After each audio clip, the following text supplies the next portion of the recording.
Hoje eu vou tratar de um tema recorrente no Brasil e em boa parte do mundo, que é exatamente a questão da segurança pública. Mas eu quero introduzir aqui algumas variáveis, alguns temas que podem ajudar a compreender melhor o fenômeno dessa criminalidade infanto-juvenil, tanto no Brasil como no mundo. Já não é de agora que existem estudos que mostram que pessoas que passam durante muito tempo por situações limite, situações de alto estresse, tendem a se deixar subjugar por determinadas situações, ou por estas situações, por estes contextos. De certa forma, isso explica até mesmo o problema do terrorismo e particularmente do chamado homem-bomba ou mulher-bomba, né? Terroristas que praticam através de atos suicida determinados tipos de atentados que implicam necessariamente na extinção imediata das suas próprias vidas. E estudos mostram que esses contextos levam as pessoas a uma depreciação, a uma degradação moral, intelectual, espiritual, psicológica, de forma que elas terminam aceitando aquela atitude, ou praticar determinadas atitudes extremas, como é o caso do terrorista suicida, por não verem mais nenhum tipo de esperança, não terem mais nenhum tipo de perspectiva de futuro. Sem sombra de dúvida, esses estudos foram feitos também na América Latina e particularmente na Colômbia, onde o narcotráfico se expandiu com muita facilidade, principalmente na segunda metade do século XX, e se chegou à mesma conclusão, né? Os jovens, eles se tornaram exército de reserva dos cartéis colombianos e também das guerrilhas do narcotráfico, como as Farc, por exemplo. E essa vulnerabilidade infanto-juvenil, ela se dá exatamente devido a esse contexto de desesperança, de desamparo que o jovem, falta de perspectivas, que o jovem termina se sucumbindo também a determinados tipos de condutas, como participar do tráfico de drogas, ou mesmo ingressar em guerrilhas, ou melhor até dizendo, narcoguerrilhas. E essas explicações, elas são muito interessantes para se entender o fenômeno brasileiro, na medida em que, dentro desse contexto, seja no sentido mais amplo de terceiro mundo, agora apelidados de países em desenvolvimento, seja de América Latina mais restritamente, essas variáveis estão sempre presentes, né? Elas estão ali sempre conduzindo boa parte da juventude a atitudes extremas por conta de determinadas circunstâncias socioeconômicas. Isso abriu espaço, aqui no Brasil particularmente, para que os marxistas encontrassem nessa situação, nesse cenário, a possibilidade de traduzir toda a explicação numa reduzida análise baseada na concepção da luta de classe. O crime como um problema socioeconômico. Observe que não é simplesmente o crime como um problema socioeconômico. O contexto vai levando a uma mudança psicológica nas pessoas. Então a dimensão psicológica, ela está presente. Seja no atentado terrorista, seja na participação em guerrilhas, ou mesmo na aceitação de fazer parte de grupos ligados a narcotraficantes. Tenham esses narcotraficantes o porte que tiverem, a dimensão psi está aí presente. As pessoas se submetem a determinados contextos por problemas ligados a uma perspectiva de futuro, ou melhor, a ausência dessa perspectiva de futuro. Então não é possível reduzir tudo a uma questão socioeconômica como fazem os marxistas. Até porque, como eu já tenho salientado em diversos vídeos aqui no meu canal, existe essa formatação neomarxista atualmente, do chamado marxismo cultural. E aí sim nós vamos encontrar variáveis mais específicas que possam explicar esse fenômeno. Porque essa falta de perspectiva, ela não vem somente do ambiente em que as pessoas vivem. Porque se assim fosse, a grande maioria dos pobres seria criminosa. E não é verdade.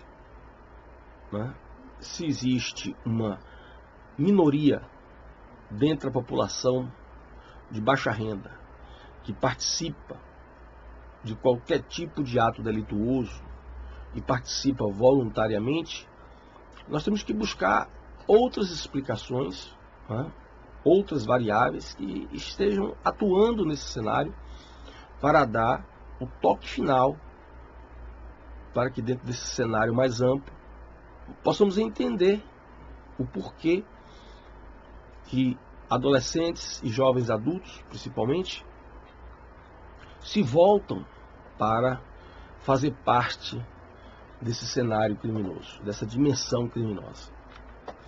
E nesse sentido é que essas novas estratégias estabelecidas no mundo todo, mas particularmente na América Latina e ainda mais no Brasil, as variáveis, essas características do marxismo cultural, no meu entendimento, são elas sim que vão dar o toque final para que, dentro desse contexto socioeconômico de gritante distribuição de renda, possa haver a possibilidade desses jovens não enxergarem novas perspectivas.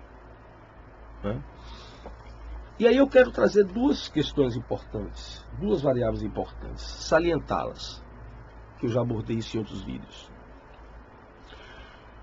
O problema das mídias, como nós chamamos hoje, das redes sociais, da imprensa, da propaganda, enfim. E o problema educacional. Quem realmente traz a falta de perspectiva para o jovem não é o seu contexto de pobreza. Porque, como eu disse, se assim o fosse, a maioria dos pobres seria uma maioria composta por criminosos. Isso não é verdade.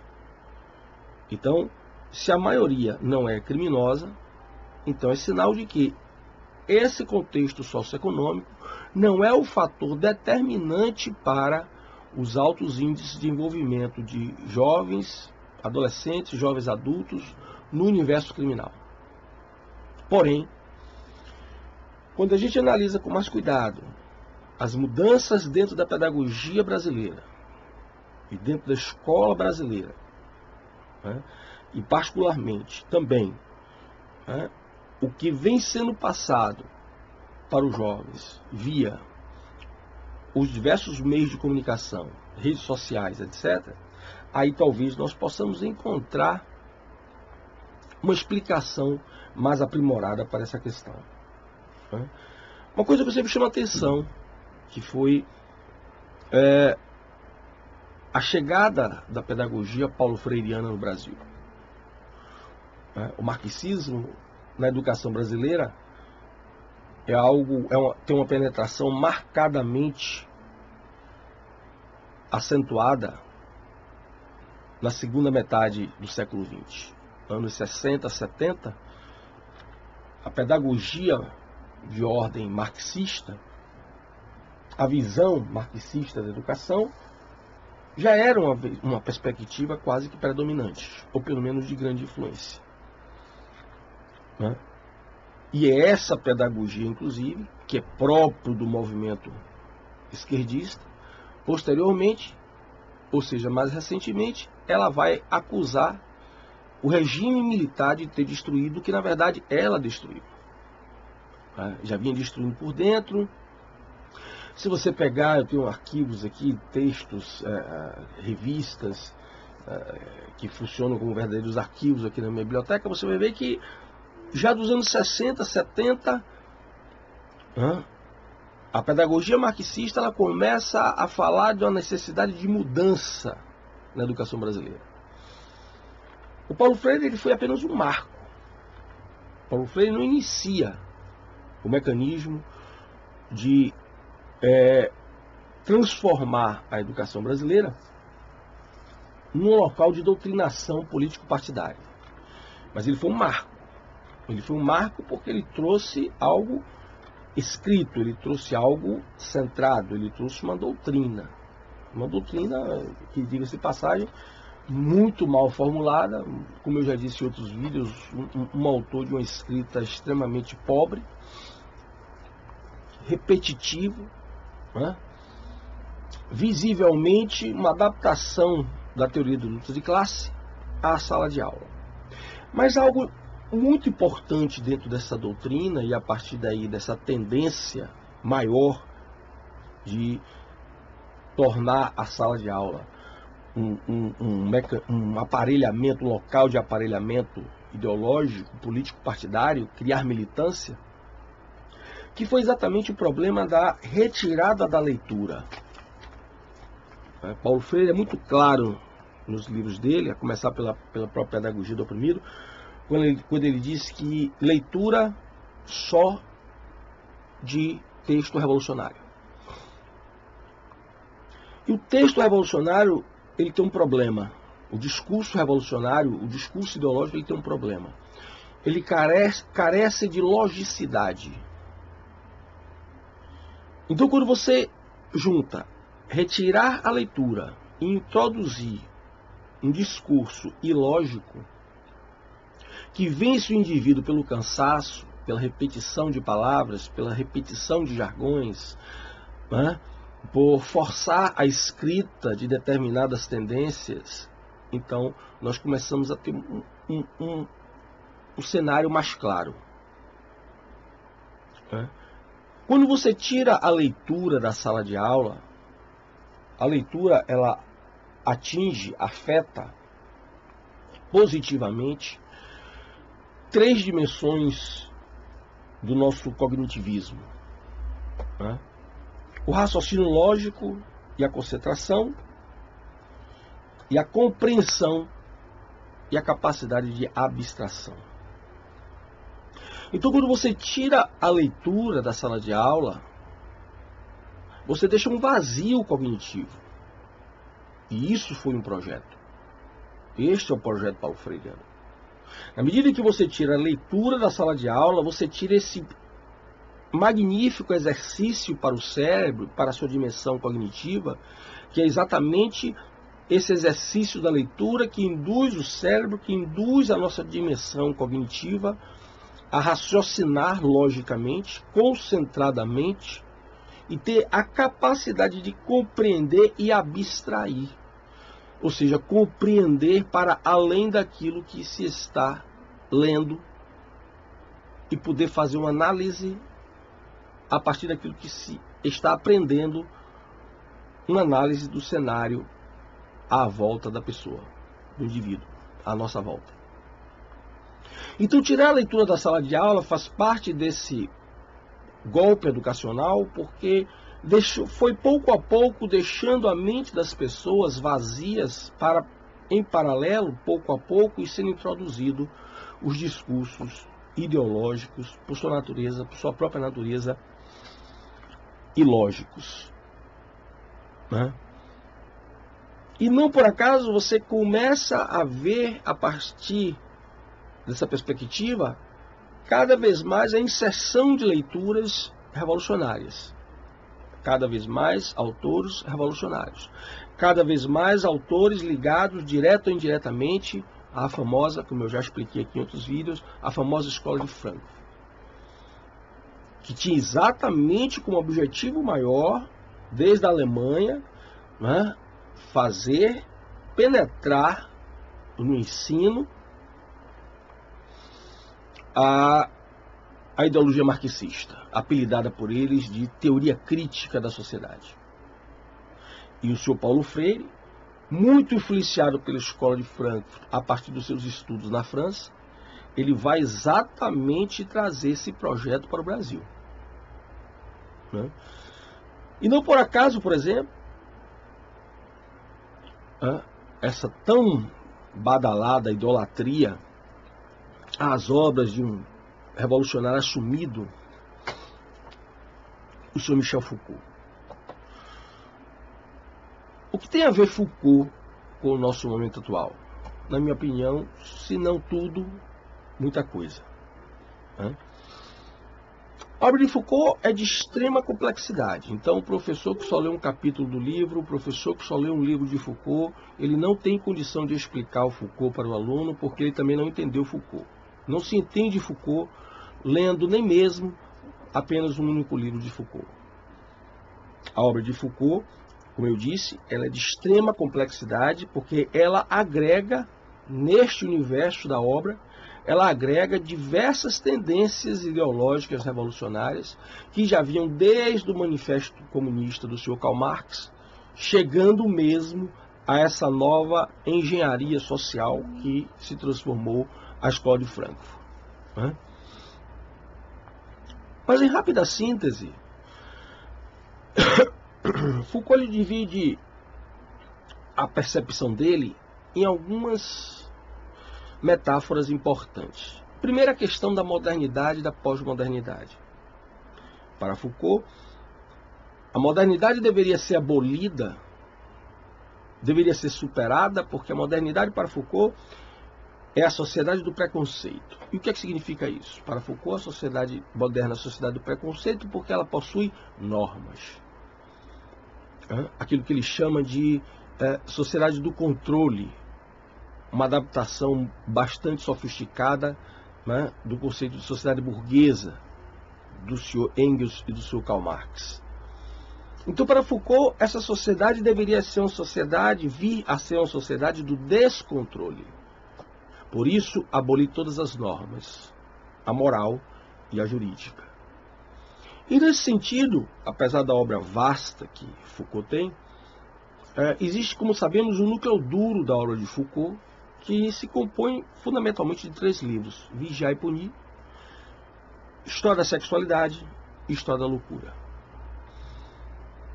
Nesses 3 livros, Foucault vai exatamente afrontar as normas morais e jurídicas, a partir do momento em que ele leva algumas ideias do seu Karl Marx e de toda a tendência revolucionária desde então, o Foucault leva isso às últimas consequências.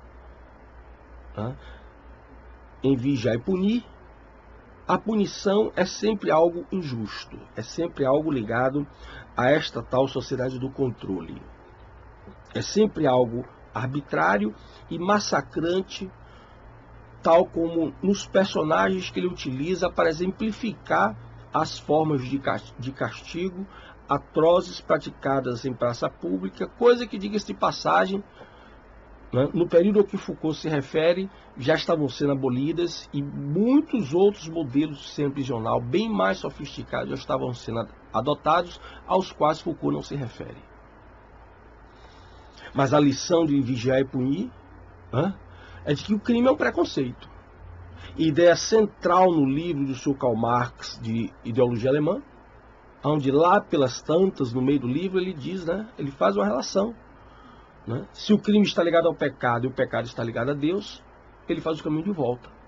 Se Deus não existe, o pecado também não, por isso o crime é uma injustiça, o crime é um preconceito. Né? É lá, na ideologia alemã, dentre outras passagens, que o senhor Karl Marx vai defender a ideia de que ninguém pode ser punido por aquilo que é. Então, se o indivíduo é criminoso, ele não pode ser punido por aquilo que ele é. E isso você vê muito claramente nos dias de hoje. Eu já expliquei em alguns outros vídeos, particularmente com relação à questão das drogas, com relação à questão da pedofilia.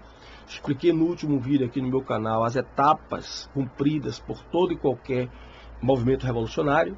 Né? Então, na medida em que o indivíduo é pedófilo, ele não pode ser punido por isso, porque ele é. O crime no seu Karl Marx e decorrente toda a geração posterior a Marx, o crime pode ser algo ontológico ao ser humano. E por ser algo ontológico, algo que está inerente ao ser, o indivíduo não pode ser punido por isso. Por isso, também não é possível que o direito, e particularmente o direito penal, proíba aquele comportamento e espere do indivíduo um comportamento diferente, porque ele não pode ter. Por isso, esse direito do vir a ser, esse direito ele tem que ser abolido, porque ele é preconceituoso e ele obriga as pessoas a terem um comportamento que não lhe é inerente. Em História da Loucura, o Sr. Foucault ele parte da seguinte premissa: a loucura é uma invenção da psiquiatria moderna. Então, se você não entende o discurso esquizofrênico, é porque você está encharcado do discurso alienado burguês, preconceituoso por sua própria natureza, e por isso você não consegue entender o discurso do outro.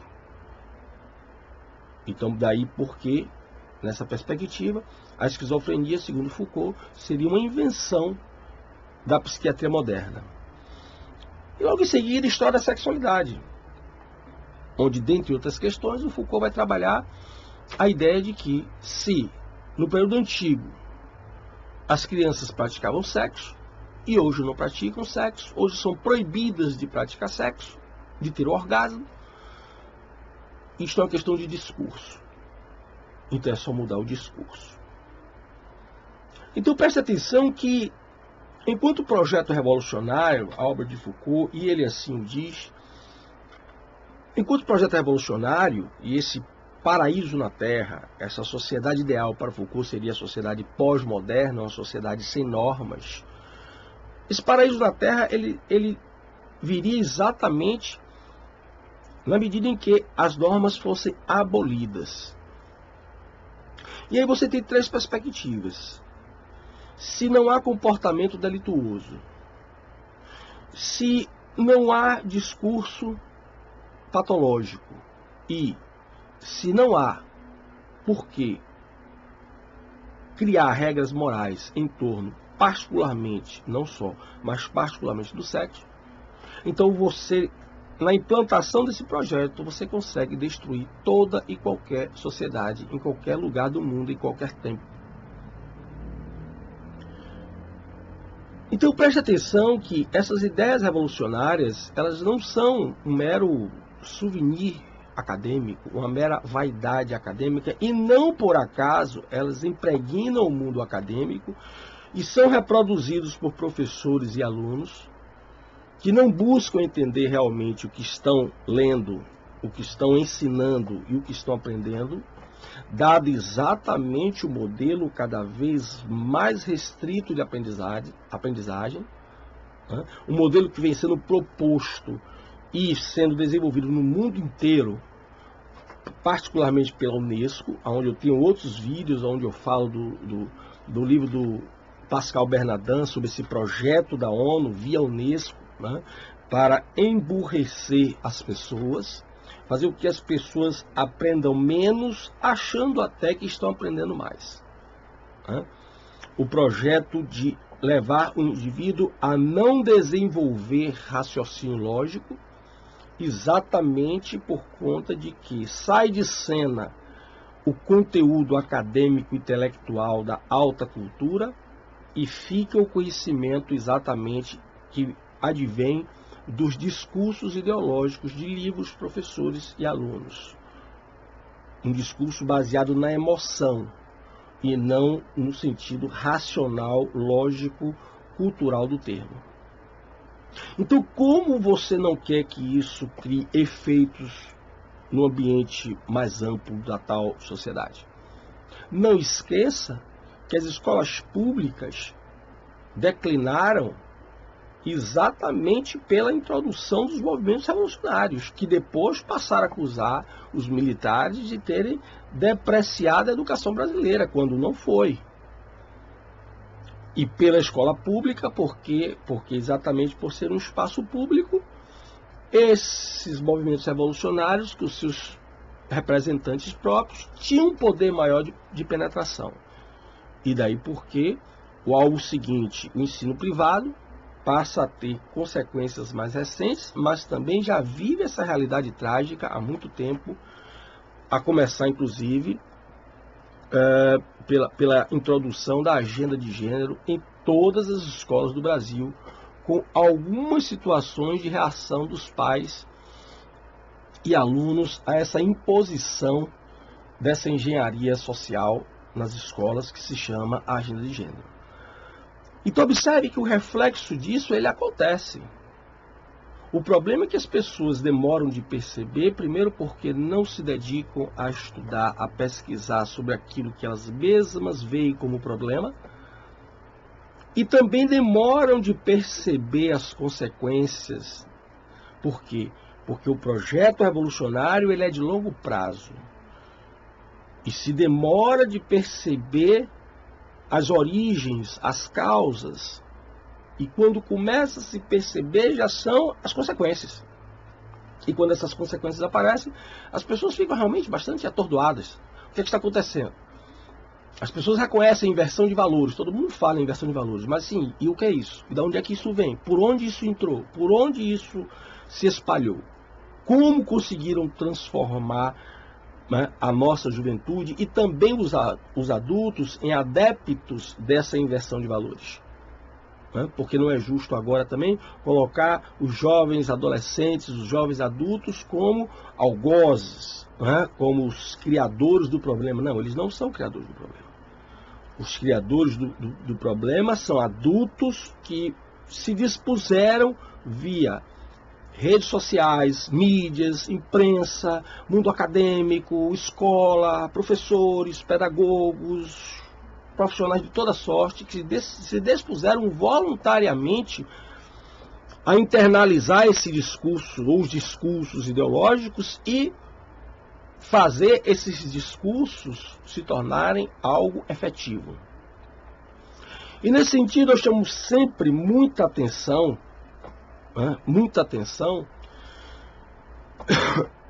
para o problema que ilustra o seu Jean Williams e a senhora Maria do Rosário, que é outro sinalizador. Não menosprezem o seu Jean Williams, não menosprezem a senhora Maria do Rosário, porque essas são duas pessoas que, a título de exemplo, sabem muito bem o que estão fazendo, e estão fazendo com muita competência. Estão difundindo o discurso revolucionário, pedófilo, homicida, discurso de apologia às drogas, estão fazendo isso com muita competência a partir de uma casa legislativa que deveria estar zelando sobremaneira pela moralidade e pela possibilidade de manter a sociedade brasileira coesa. Mas é o contrário. É exatamente através de instituições chaves que ocorre a penetração dos revolucionários e do discurso revolucionário, para que exatamente essas instituições angulares venham fazer o papel inverso, não de agregar, mas de desagregar. Então, para você que acha que o Sr. Jean Williams e a senhora Maria do Rosário são pessoas sem noção, deixa eu lhe dizer que sem noção é você. Porque eles sabem muito bem o que estão fazendo. E está dando efeito. Olha a penetração da agenda de gênero nas escolas. Olha a penetração das drogas nas escolas e nas faculdades, nas universidades. Olha o número de policiais mortos por ano, que só vem aumentando no Brasil. Exatamente porque o discurso revolucionário que eu ilustrei aqui com o senhor Foucault está presente no nosso dia a dia. Como eu disse, não é só uma vaidade acadêmica. Isso está penetrado nos ministérios públicos, isso está penetrado nas polícias. Quantos policiais acusam a sua própria polícia de ser homofóbica, racista, machista, fascista, etc, etc? Quantas comissões de direitos humanos estão dentro dos ministérios públicos exatamente intimidando com seus discursos revolucionários, agora dos direitos humanos, que é uma outra adaptação do discurso revolucionário. O discurso de direitos humanos atual não tem nenhuma correlação com o discurso de direitos humanos até a Declaração de 1948, onde exatamente se introduz uma nova visão marxista dos direitos humanos, cria-se minorias, introduz essa concepção de minoria no discurso de direitos humanos, trazendo inclusive a variável sexo, sexualidade, apelidada agora de gênero, para que exatamente a partir daí, se você não for defensor dos direitos humanos, você é fascista. Então a dialética revolucionária está presente nas mais diversas instituições que possuem profissionais que atuam com zelo pela implantação e reprodução dessas ideologias. E isso não causa resultado? Isso não causa efeito? É claro que causa. Se autoridades dizem para uma outra autoridade, que é o policial, que ele só pode reagir depois que o bandido dispara a arma, isso no mínimo soa com um tom ameaçador. Isso no mínimo soa como uma política de desestímulo à atividade policial. Então você não está vendo o número de policiais mortos dentro do serviço ou fora do serviço. Você não está vendo isso acontecer por acaso. Os efeitos desse discurso ideológico revolucionário, ele está em toda parte das nossas vidas. É isso que eu quero que você observe. Eu quero que você perceba que o que está nos livros revolucionários, a exemplo do que eu citei do Sr. Karl Marx e do Sr. Foucault, está presente em todas as partes. As pessoas estão respirando dialética revolucionária e não percebem. Seja as pessoas que defendem esse discurso revolucionário, seja aquelas que são alvo desse discurso revolucionário. E isso é preciso chamar a atenção. Por quê? Porque a partir da implantação dessas ideias revolucionárias, que de fato o jovem foi perdendo a perspectiva. Ora, se a escola não lhe ensina mais nada,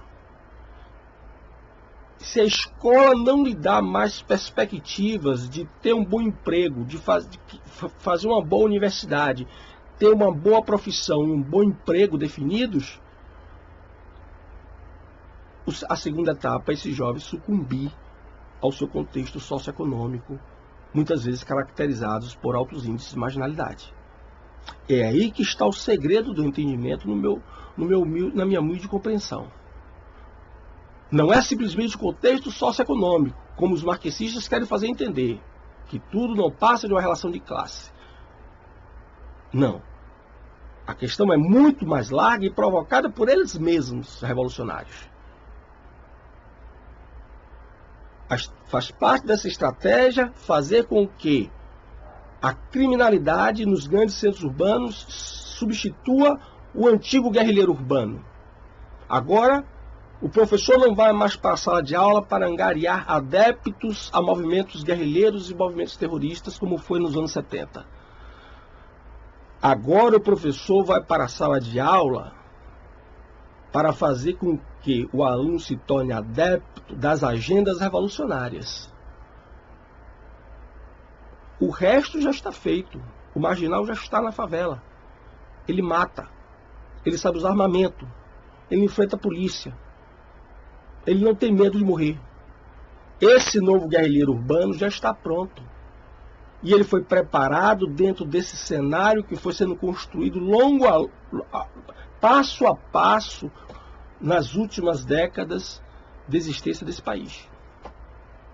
E diversos setores da sociedade, que hoje inclusive se colocam como catedrais da pureza, tal como a escola, por exemplo, tal como a imprensa, tal como as redes sociais, foram esses setores que foram pouco a pouco contribuindo para a formação de pessoas excluídas e de pessoas que passassem a simpatizar com esse discurso revolucionário e reproduzi-los no seu dia a dia, inclusive no seu dia a dia profissional.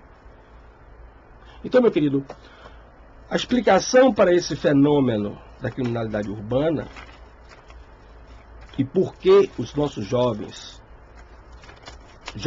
adolescentes, adultos, muitas vezes crianças, compactuaram com esse contexto, com esses valores depreciativos, depreciadores da condição humana, isso, no meu entendimento, está muito claro. Espero que você tenha compreendido a minha mensagem e busque reflexão a partir dessas minhas colocações, pesquisas, etc.